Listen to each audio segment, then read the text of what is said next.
Welcome back, and we have a full show for you here today. We are going to be talking about Avatar: The Last Airbender, Netflix TV show that just dropped yesterday.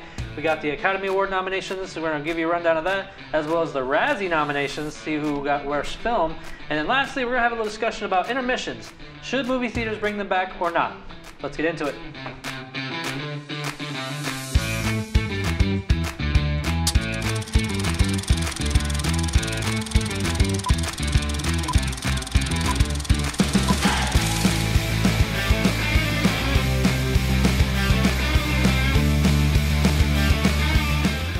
Welcome back, everybody, to Real Time Roundtable for the real everyday movie fan and the best movie-related news show here on YouTube. I am, of course, your host, Josh Williams. I'm Jordan. I'm Isaiah. And we've got Noah as our floor, as well as Leilani. We may have them appear every once in a while, given that they have any kind of input. And we also got Thomas in the back. I wish we had a camera for him, but, you know, one day, maybe. One day. We'll get there. How's everybody's week going? Good. Going good. Pretty good. I mean, I got pretty excited from the Oscar nominations. I mean, I'm really big into those, so I'm excited to talk about those. But then, other than that, I'm really excited for this weekend. I don't know, have you guys seen the Godzilla Minus One, either of you? Yes. You have? I loved it. They're doing Godzilla Minus One Minus Color this weekend for 1 week only. Yes, I saw that, and I've been talking about it with my friends. I was like, I hope and pray that it comes to this theater, because if not, I won't be able to see it on release. It's going to be at the Warrensburg Theater. Is it? Okay. It's going to be at the Warrensburg Theater starting Saturday. So me and my friend might be going this weekend. But if you guys have seen Godzilla Minus One, check it out on at your local theaters for it to be not for black and white, because I think to me that'd be how it should be originally seen. But all right, guys, you guys ready to get into this? Let's get into our first topic of the day. Yesterday, the official trailer, I guess you want to call it, they did a teaser before that of Avatar: The Last Airbender for Netflix's series, just got released yesterday, and I thought it was a really good trailer.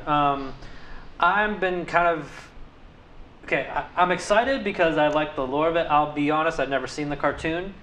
I've only heard about stories of it and seen like snippets here and there, but it kind of, with M. Night Shyamalan's 2010 movie, it kind of diminished that for me. But seeing this trailer really got me excited. But Jordan, let's start off with you. What did you think about the trailer after seeing it? And what's your experience with Avatar, the cartoon show and everything?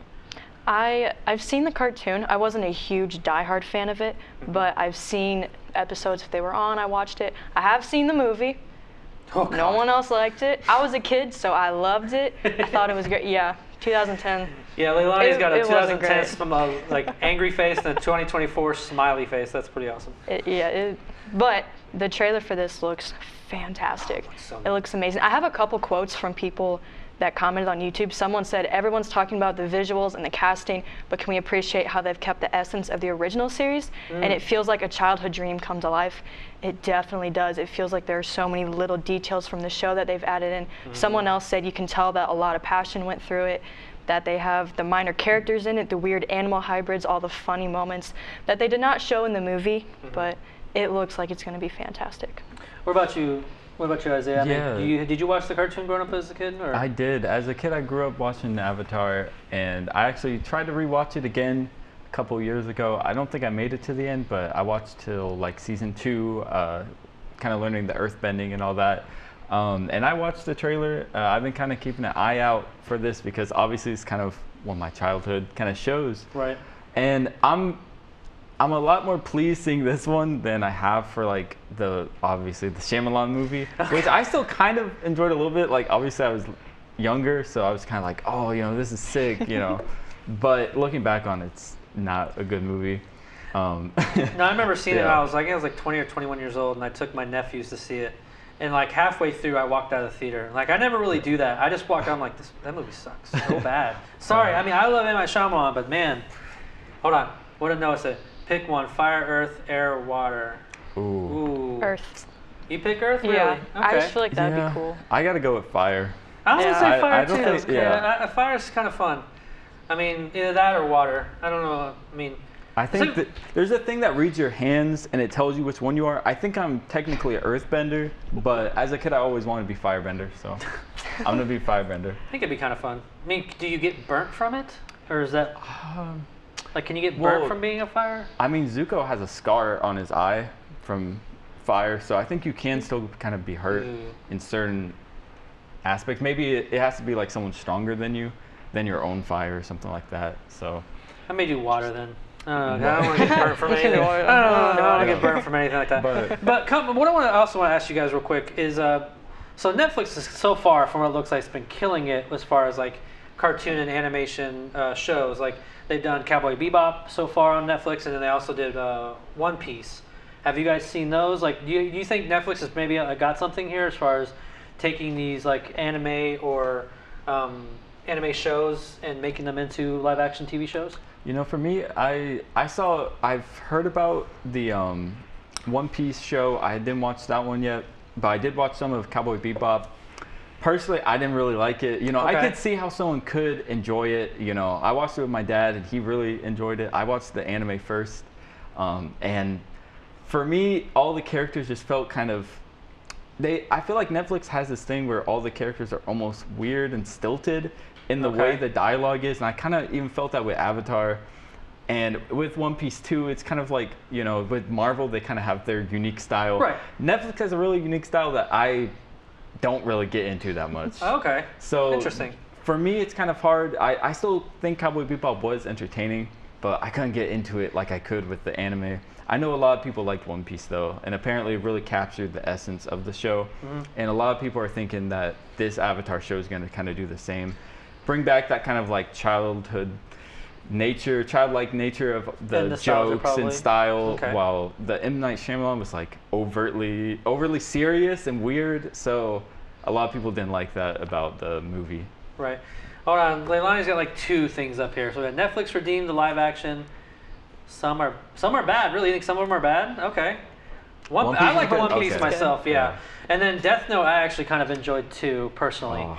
Now, I love the show, or the movie, sorry, of the original anime, but I thought the live action too. But what about you? Like, do you think Netflix has something that they can continue on with this, as far as like all these animes that they're doing?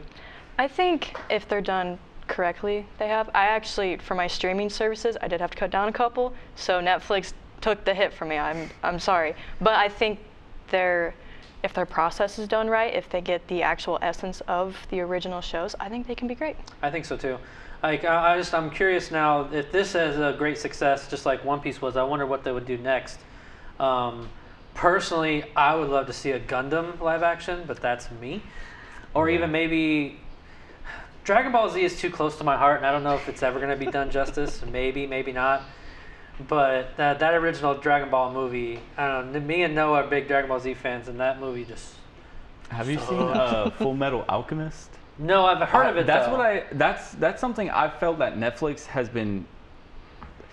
could do something with that. It seems very similar to kind of the other shows that they've done, where it's got serious aspects, but it's also kind of that, you know, younger main character, stuff like that. And I've been keeping an eye out because I feel like Netflix is going to do Full Metal Alchemist eventually. That'd be interesting. So maybe I'm calling it out, but that's something I've been keeping an eye out just because they've been doing a lot of anime stuff. You mentioned Death Note. I did not like that one at all. You didn't like Death Note at all? I would go as far to say I hated that one, but I'm a big Death Note lover of the original. That's like one of my favorite shows. So obviously, something that's so near to my heart is going to be hard, but they just changed everything about it. And I don't mind people changing a little bit of things. I know Avatar, the people who are working on it are doing a little bit of different stuff, and that's why even the original people who made the animated series, they jumped off of the whole show because of creative differences. So that's something I'm kind of worried about, because a lot with the other shows, I don't mind a few differences, but when you change the whole nature of the show and the whole plot, I have a lot of issues with that. And that's what I'm worried about with Avatar, because they're saying they're going to make a few differences. Azula's coming in early. Aang's kind of arrow thing is a little bit different, and they're saying the whole spirit realm is going to be changed. Interesting. And they're also showing scenes that in the show are never shown, kind of thing. Okay. So I'm just a little bit worried about all these changes that they're making. I'm not like super conservative about it, you know. I'll give you, you know, an inch, but don't take a mile. You know, these are shows that are established and they're good for a reason. So when you start to change things, it starts to break down other aspects. So what I'm hearing is we need to have you back on the show when the season's over so we can review it and see how we feel about it. what do you guys think about the Avatar trailer? Leave your comments in the section below. Let us know what you're looking forward to. And if you like any of the changes that Isaiah brought up, jump in the comments and let us know your thoughts. Now, let's move on to the Academy Awards. Just this past Tuesday, the 23rd, it always comes out on the 23rd of January, the Academy Award nominations got released. And if I'm not going to go down the entire runtime, folks. If you guys want to know all of them, I'll put the link to the Academy of the Oscars.org in the description box below. That way you can follow along with us and check them out yourself. But I did definitely want to talk about, at least give you guys the Best Picture nominees. So at least we have that to at least have in the front of people's eyes. So the nominees we have are American Fiction, Anatomy of a Fall, Barbie, The Holdovers, Killers of the Flower Moon, Maestro, Oppenheimer, Past Lives, Poor Things, and The Zone of Interest. Now, I haven't seen all of these yet. I'm pretty big on wanting to see all the the Oscar contenders. Like the ones I haven't seen, of course, I haven't seen American Fiction, Anatomy of a Fall, The Zone of Interest, and Past Lives, but I've seen all the other ones. What are some as far as the Best Picture, or even some of the other ones you saw on the list, was there any surprises for you or snubs? I know there's two big ones out there that we'll talk about. There's two big ones out there. Well, big shout out to Icarus. Their movie Nimona, which I called being nominated for Best Animated Feature, got nominated. I don't know if it'll beat Spider-Man, personally, because Spider-Man Across the Spider-Verse was just epically awesome. But I'm just glad to see it got nominated. But it got nominated. It did deserve to get nominated. That's good. So, but what do you guys think of? Isaiah, what about you? If you have any... For me, I mostly watched the animated features. I didn't get to see a whole lot of films in 2023. Obviously, I saw Godzilla, John Wick, a couple other ones. But as far as the animated features, I'm really happy about that. I think all of those were great movies. Obviously, we watched Nimona here.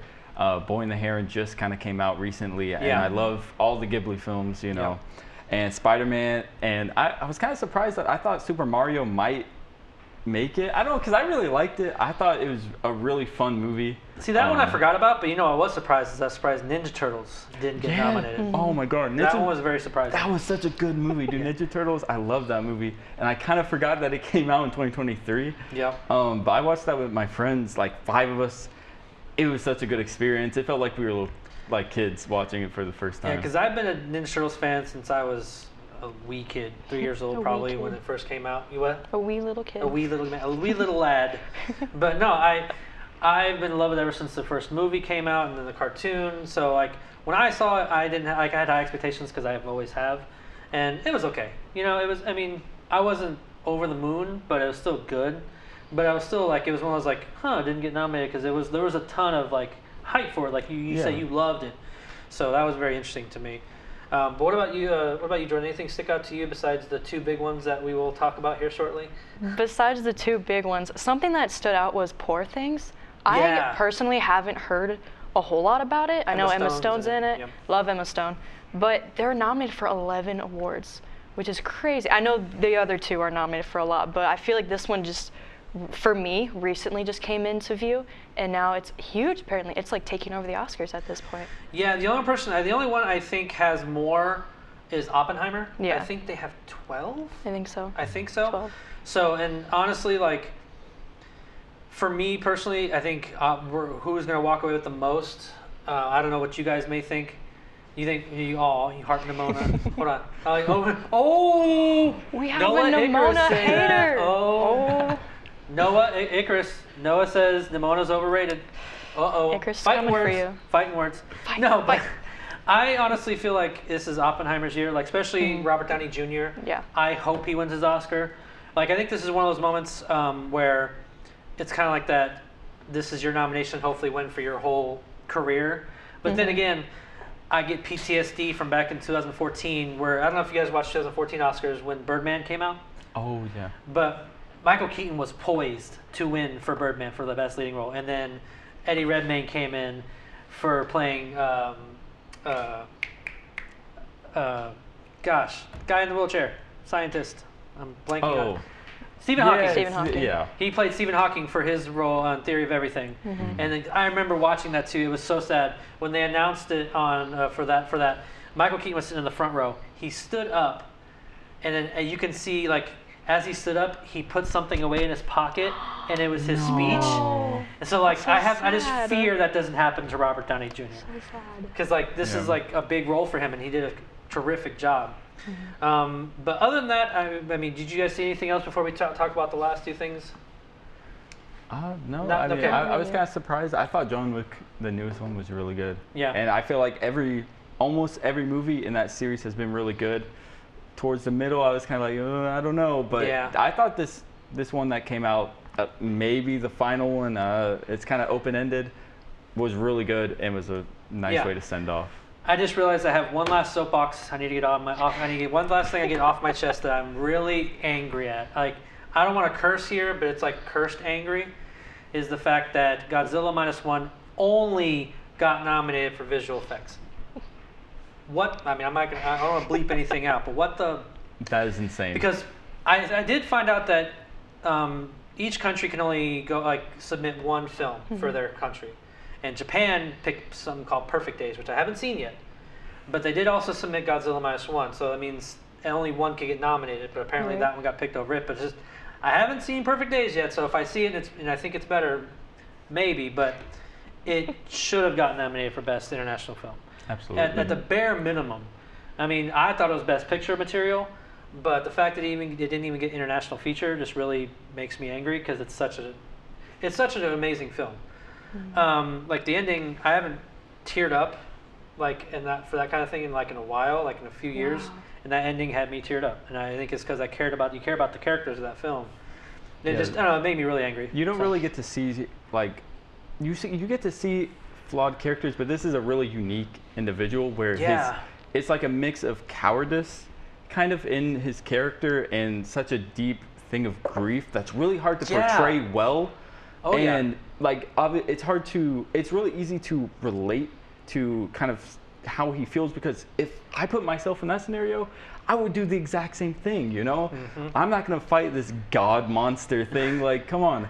And it was just such a emotionally pulling movie, and you know, I've watched a lot of Godzilla movies, and none of them except the first one, which is kind of an inspiration for this newest one, has really done so much for me, and I really enjoy Godzilla and all the stories. But I still love the legendary Godzilla. I still love those movies. I had a fun time with them, but this was the first time Godzilla made me scared.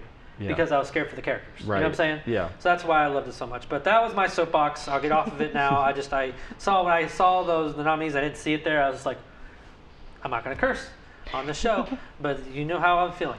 But now let's talk about the two elephants in the room.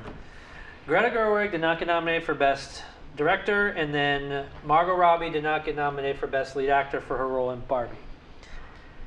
Now, I guess we can talk about real quick who got nominated, because the game I like to play is with people who are like, I'm not too mad about it. I thought they both did an amazing job, but personally I felt like Greta Gerwig's directing in Lady Bird and Little Woman was better, personally, and like those are deservedly nominated. It's just, you know, it's your peers who are voting for you, so it's a long voting process. People don't realize how much voting goes into people getting nominated. So Justine Tourette, who Anatomy of the Fall got directed, Martin Scorsese for Killers of the Flower Moon, Christopher Nolan for Oppenheimer, Yorgos Lanthimos, I can't pronounce it, but for Poor Things, and then Jonathan Glazer for The Zone of Interest. Now, what are your how do you feel about Greta Gerwig not getting nominated, and if you feel like she's on there, who would you take out personally? I personally was not too offended that she was not nominated, because I think a lot of people are more mad that Ryan Gosling was nominated for supporting actor, and neither Margot Robbie or Greta Gerwig were nominated. But Greta Gerwig did help write it. She was co-writer. So if it does win for Best Picture, for Screenplay, which is one of the two most important awards you can get nominated for, if you win, that's great. But even if you're nominated, that's still huge. So if it does win, they both are still nominated. They are still Oscar nominees to a degree. But in my opinion, I think Ryan Gosling deserved to be nominated. He was fantastic in it. But I get why people are frustrated. Right. And also, we can't forget that the actress for Best Supporting Actress got nominated as well. She was good. What's her? America Ferrera. America Ferrera. Thank you very much. She was good. Yeah, she was very good in it. But I mean, how about you? I mean, did you see the Barbie film, right? I've actually I watched some of it after it had kind of released, and I honestly I just didn't get super into it myself. I think I've heard a lot of good things, and I thought it was entertaining, but I just couldn't really get into it. It's just not my type of story. Fair. Yeah, I just don't really watch a lot of the mix of like comedy and kind of. It was just a little bit like too forward and direct. For me, I like more kind of subtle performances and stories. So for me, it just wasn't my kind of movie. Right. So for me, when I kind of hear that, I know a lot of people were hoping and also just kind of wanting to see, you know, this woman who's worked really hard on this movie and did a great performance get nominated and have some, you know, respect shown, because obviously a lot of these awards are kind of in the past have been kind of iffy about, you know, showing respect to other kind of actors and stuff that aren't kind of the norm. So I can see why people got angry. Honestly, I don't really feel that much just because I didn't super get into the movie. But I can see why some people get mad. I mean, I can see it too. It's just the hard part. Like the question is, who would you replace? But then also like, it's a very strenuous process for like the voting process for them to get nominated. The other thing was for Margot Robbie, who is the star of the movie, didn't get nominated either. For that, it was like Annette Bening got nominated, Lily Gladstone for Killers of the Flower Moon, Sandra Huller for Anatomy of the Fall, Karen Mulligan for Maestro, and then Emma Stone for Poor Things got nominated as well. So that's already very stacked. And personally, since I've seen pretty much all of them, not except for two of them, Lily Gladstone from Killers of the Flower Moon. I don't know if you guys have seen that, but she killed it. And I think it's probably going to be her year, even though this is her first nomination. But she still just did a fantastic job for that one. So even if say Margot Robbie got nominated, it's still been, I guess, would have been cool to see it. Right. But I still think it's Lily who's going to take away with it. But what about you? Like, what about you? What do you think about her not getting nominated for it as well? I think Margot Robbie is a phenomenal actress. I think she did deserve to get some recognition, but I mean that board is stacked. That's tough. I mean, who do you put in? Yeah, who would you take out? Like, don't get me wrong, she did an amazing job. She did. But like, personally, the movie she got nominated for, and I think she won it. If it was I, Tonya that she got nominated for, like that was quite the performance. Like that to me, that was a stellar performance on her part. So, I mean, it sucks that they didn't get nominated. I just hopefully we'll see what Barbie wins there. But honestly, for me, for far as Best Picture, I think Oppenheimer is going to end up walking away with it. So I don't know. I agree. Margot, Margot Robbie did co-produce Barbie. Oh. So Yeah, that's what I was she's also- not nominated for lead role, but they are both getting recognized. It does suck that they're not fully getting recognized, but they are both in being talked about. Yes. Okay, very good. They are both recognized for their work. I did not know that. All right, folks, what did you guys think of the Oscar nominations? What snubs did you think were there, and what surprises did you like to see there as well? Leave your comments in the section below and let us know your thoughts. Now, let's move on to the Razzies. These are going to probably go a lot quicker. I thought this would be fun to talk about because it's the worst of the worst, or quote-unquote worst of the worst. But I want to just give a quick rundown of things that got nominated for Worst Picture. The Exorcist Believer, which I can believe. Expendables 4, which, again, I can believe. Meg 2, I kind of had fun with it. But Meg 2 was good. yeah, I liked it. It was good. And Shazam, I had a lot of fun with as well. I'm surprised they got on this. But this one, Winnie the Pooh, Blood and Honey, would definitely. That movie was. You haven't seen it, Noah? It's a horror movie with people who wear Winnie the Pooh mask and like all the other characters from there, and like they kill people. It's bad. It's like so bad it's entertaining, but you gotta be like really drunk to watch it and have a good time with it. But what did you guys think? Like from what you saw from the list, was there any surprises there that you saw that you thought like? Yeah, you were like, wow, they really got nominated for Razzie? Yeah, well, I mean, you brought up Meg, and for me, that was really the main movie that I was looking through, and I was like, I thought that was really fun, actually. Yeah, I mean, good. I thought that was a really fun movie. I never watched the second Shazam. This is the second one, right? Yep. I watched the first one. I thought it was really fun for I thought it was really good for a DC film. It kind of brought up, more of a fun nature to it. We had a bunch of serious films, and I thought the first one was good. I don't know whether they just dropped the ball with the second one or what, because I feel like they could have just really replicated the same thing and it would have been good. So I don't know what happened, but Meg 2 was fun. Meg 2 was fun, and yeah, Shazam wasn't. You thought Shazam was horrible, the second one? Oh, I thought it wasn't as good as the first one, but it was still fun.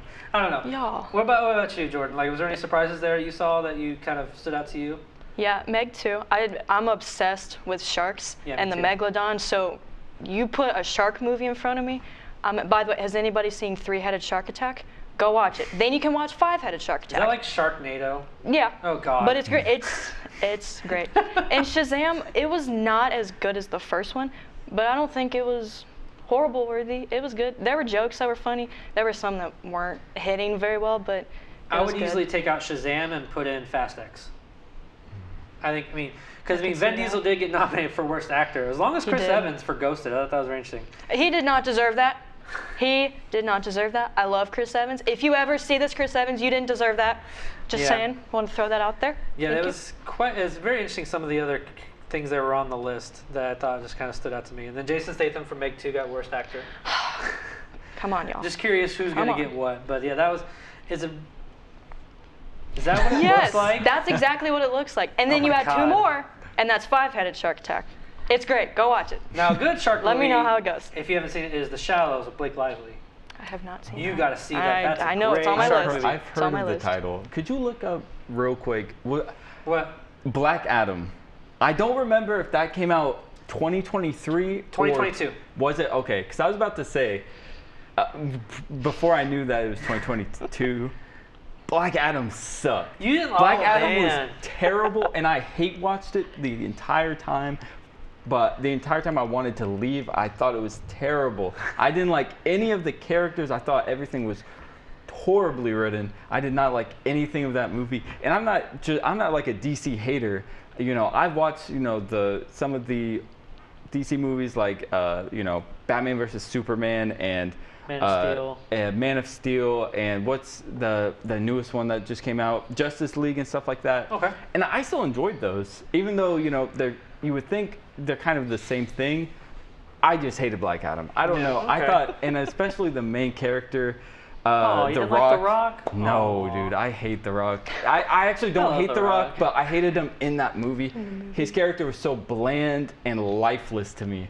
And I just had a lot of hate for that movie. And I love DC and Marvel and all sorts of comic movies. But well, good news for you is that it's all getting rebooted. That's the only true. thing that's actually It'll carrying come over back. is Blue Beetle. But coming back to the Razzies, we'll kind of, if there's anything you guys stood out, what do you guys think is going to win Best Picture for this one? Honestly, like, I've seen all these, and it's probably going to be Winnie the Pooh. Honestly, like, check it out. I mean, just so you can say you've seen it. It's one of those, like, I've seen it, and now I'm, you know, sad that I've seen it, but it, you know. Yeah, I just watched someone talk about the movie and like show clips, because I was like, I'm not gonna watch this whole thing, but I still want to kind of get in on the joke and kind of see what it was like, because obviously the copyright and all that got switched up. So I had to see what it looked like at the very least, and it just looked exactly what you would think. Right. So from what you've seen, what would you pick as your worst picture? For from what I've seen. Honestly, I saw some of the new Ant-Man and the Wasp. I didn't like that one either. Honestly, a lot of the new gen comic movies, I've really fallen off. So maybe that one I have kind of a more personal thing too, because I really did like Marvel. So maybe Ant-Man for a personal one, but maybe Winnie the Pooh for like just you know, for the list itself. For the list of stuff, yeah. What about you, Jordan? I think Winnie the Pooh will probably take. The rest of them are sequels, or like they've had more in front of them. So I feel like their biggest problem is they just didn't hit as good as the first one. Yeah. But Winnie the Pooh is kind of an original. Yeah, because The Exorcist Believer is actually it's in the same universe as the first one. Right. So they kind of connect it in a weird way with it. So, yeah, Winnie the Pooh is just. Watch it, like, start drinking before you start watching it, just so you can have some entertainment from it. I'm not condoning drinking, you know, drink safely, of course, at your home, but seriously, don't watch it sober. What do you guys think of the Razzie nominations? What would you think is going to win Worst Picture? Or who's going to win the other awards? Leave your comments in that section below and let us know your thoughts. Now, let's get to the last topic of the day. I want to spend most of our time left on this one. What's our time looking at, my floor directors? We got our esteemed director. We're at 30 minutes now. Okay, so we're going to spend about 15 minutes talking about this. As we've seen recently with movies like Killers of the Flower Moon or even Avengers Endgame, movies are getting long now. I mean, the average film is about 2 hours, but some of these movies can go over 3.5 hours. Yeah. Intermissions used to be a thing back in the day, so people can take a break, go to the bathroom, maybe get some refreshments. With movies that are longer, and if we discuss like what long looks like for us, like what do you guys think? I'm gonna start with you, Isaiah. Should intermissions come back at least for longer films? You know, there's kind of two things for me. One of them is that out of practicality, I do think, you know, that one side of me is like, yeah, I think you should have a cut in the middle because, you know, sometimes you need to go make a call or use a bathroom or refill on food, snacks, whatever, or just have a break to breathe for a moment. Or like, you know, you're choking on a piece of popcorn and you gotta finally get it out, you know? But the other part of me is I love long movies, and there's a certain quality to them that the drawn out nature of it. Oh, I do too, and yeah. watching it in one full go really has a meaning to it. And, you know, I think that when directors are making these movies, that length of the movie is important, and to just arbitrarily cut it here would ruin a lot of movies for me. Bathroom breaks and bathroom buddies. 3 hours, I need a break. Yeah, I mean, and you kind of mentioned what's a long movie. To me, it's probably going to be over 3 hours for me, because I just like long movies, so that's kind of the cutoff point where I'm like, okay, now this is considered a long movie for me. Right. Like Dark Knight, I would say that's kind of like a normal movie. No, yeah, Dark Knight was only like 2 hours and 6 minutes. Yeah, so something like that. And so the artistic side wants to be like, no, just let the directors play their movie. You can sit through it, but also I've had moments where I'm like, I need to go, but I'm just gonna sit here in pain, and it kind of ruins the movie too. So it's like, it's kind of luck based. I don't know. Are you guys all with me and Isaiah? Like, have you ever had that moment where like like the beginning of the movie, you're like, I already have to go to the bathroom, but I don't want to get up. All of a sudden, after a while, you're like, your back starts to hurt, and you're just like sitting in your chair, like, oh God, I gotta go, but I don't want to move. No, so hold on, Avatar. Yeah, Avatar 2, I'd say needed, because that was like 3 hours plus, wasn't it? I can't remember. I think so. It was a long movie. But it was a very long movie. Like things like that, or like Quentin Tarantino had a movie. What was it? The winter one. Oh, the Cowboys. Yeah. The Hateful Eight. Hateful Eight. I watched the extended cut of that on Netflix. And, yeah, like even the theatrical one was like 3 hours and 15. Yeah. So like even if you did like an hour and a half for each, intermission, you can have time. People have time to go to the bathroom, take a breather, and even to me, I argue that it actually helps people absorb what they've seen to help continue on. I would say with Quentin Tarantino though, with that movie, at least in the Netflix cut that I watched, he purposely kind of seemed to make it so it could go into parts. Right. So it depends on the movie. I think it would be interesting if directors started incorporating that though in their movies, and that would kind of solve the issue, and the director could choose like, this is where I want to stop, and incorporate intermissions that way. I think that would be perfect for me. Yeah. Is the happy medium ground between artistic and practicality kind of sides. Jordan, what do you think about all of it? Do you like going to movies that are longer than that, or do you just avoid them altogether, or like? I don't mind them. They're not. I mean, if it's 3 hours, I kind of have to mentally prepare for that. Right. But I don't have a problem sitting through a 3 hour movie. I did the last time that I went to the movies. I think was when I saw Eternals, which was about 3 hours long. And before then, not everybody does this, but I ended up doing it. I drank a Dr. Pepper, obviously Dr. Pepper, about this big. Oh God. Right at the beginning, halfway through, I was like, I'm gonna pass out. I am not gonna make it through. I have to go so bad. So if that had an intermission, I would have been fine. I have no clue what the movie was about. I couldn't focus. It was 156 minutes, which is about 2 hours and 30 minutes. 36, yep. It was close enough for me that day. Django too, Django Unchained was very long too. Yeah. I don't know. It was pretty long. Was it? Okay. Quentin likes to have his longer films. Yeah. I mean, he does. He used to, like, Pulp Fiction wasn't even that long. It was like an hour and 45 minutes. But then after things went a while long, like as the movies went along, they got longer and longer. I thought Django went by real quick, but maybe it's action based, so maybe that's why. Right. So. But I mean, if intermissions became a thing again, like what would you think? Was 3 hours like a good amount? I think anything more than 3 hours should have an intermission? I think at 3 hours, because some are like 3 and 2 minutes, 3 and 6 minutes. I think 3 hours should be considered. Anything past 3 hours would be nice for an intermission. Yeah, to have like an intermission like halfway through. Yeah, just like a short 5, 10 minutes. That's Plus, all. 5, 10 minutes. I had a fear that if you took an intermission, the like momentum you've created is gone. But 5, 10 minutes is not long enough for you to lose complete interest in this movie. No, like I said earlier, I would argue that if you took a break, like if the director chose, like you said, I think that's a good point. Yeah. If they chose where to leave you and leave you hooked, like if they get a spot where you're like, oh God, well, what's going to happen next? So just let me run to the bathroom real quick and come back, kind of thing. I think that actually helps people absorb more of what they, especially if it's very condensed in information or something. Like it can really help you absorb what you're seeing and what's going on. Right. With I think it would be interesting too if intermissions came back. That would that allow more discussion, kind of halfway through the movie, like with the audience? That would be yeah, cool. like you go out. I go watch movies with my friends. I never really watch them alone in cinema. So it would be interesting to leave, be like, okay, we're halfway through the movie. What's going on? You have to just spitfire answers back, and it would be really entertaining to like see how that would be interaction cool, would work. That would be and then good. you're like, okay, let's go see who guessed what's gonna happen. What the characters. So I think that would be interesting. That would be. I really like that idea too.